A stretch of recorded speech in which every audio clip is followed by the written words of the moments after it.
Critics and audiences can't keep quiet about the #1 movie in the nation. Rolling Stone calls A Quiet Place terrifying. It's a work of genius that demands to be seen in a crowded theater. We have to protect them. A Quiet Place, rated PG-13, now playing.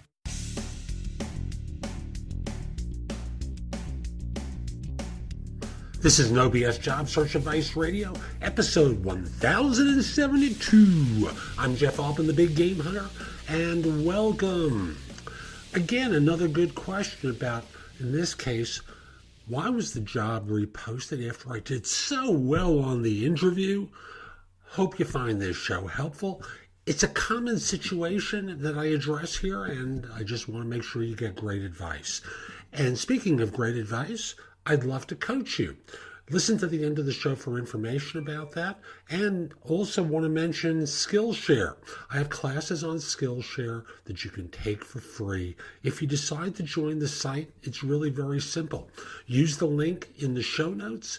They'll provide you with 2 free months of Skillshare service. No charge whatsoever. That's what free means, right? 2 free months. But if you use the website, they only offer you 1. So definitely use this link. And now, let's get going.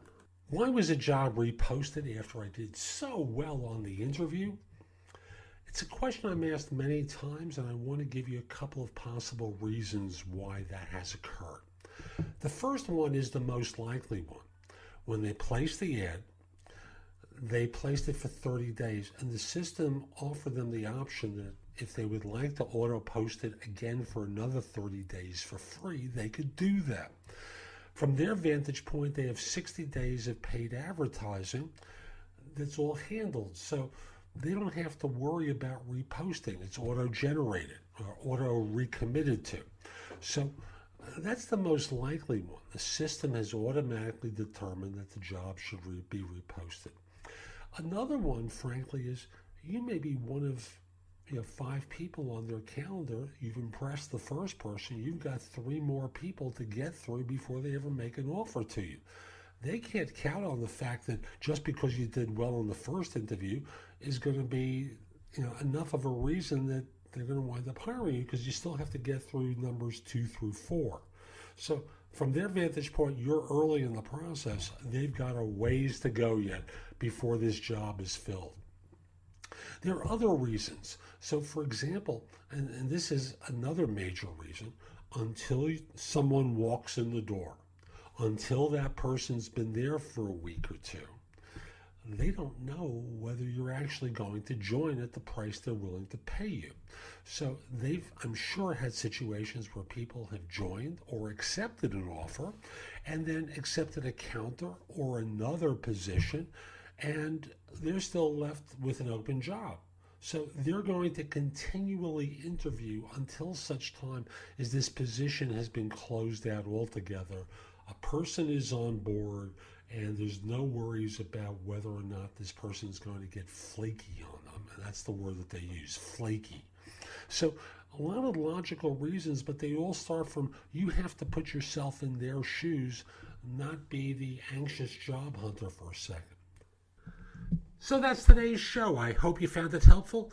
If you did, here are a few ways to engage with me. First of all, I just want to start by saying that I no longer do recruiting. I coach people to perform at a high level. So again, I no longer do recruiting. But if you visit my website, which is thebiggamehunter.us, and look at the tabs on the top, you'll see a menu of choices available to you. First of all, you can hire me to do a resume and or LinkedIn profile critique, interview preparation, help you with a salary negotiation, answer your questions about your job search, advise you about a decision you have to make about a job offer. Those are all there as an option. I can do a job search makeover with you, where we critique everything you've been doing in your search up until that point and come up with alternatives. If you're relatively early in your search, we can do a complete coaching program where I work with you from beginning to end in half-hour increments, so it doesn't have to take a lot of time for each session. You can also connect with me on LinkedIn at linkedin.com/IN/The Big Game Hunter.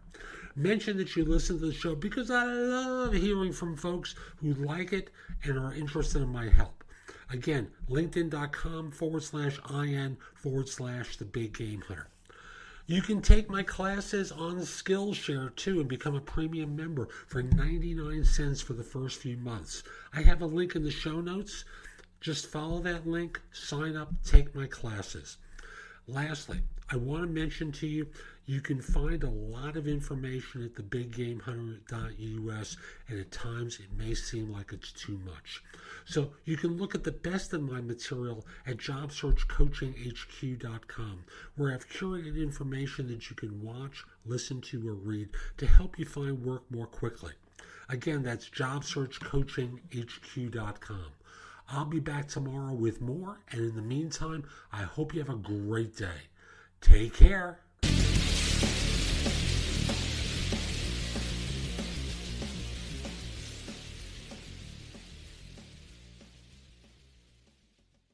Critics and audiences can't keep quiet about the #1 movie in the nation. Rolling Stone calls A Quiet Place terrifying. It's a work of genius that demands to be seen in a crowded theater. We have to protect them. A Quiet Place, rated PG-13, now playing. Critics and audiences can't keep quiet about the #1 movie in the nation. Rolling Stone calls A Quiet Place terrifying. It's a work of genius that demands to be seen in a crowded theater. We have to protect them. A Quiet Place, rated PG-13, now playing.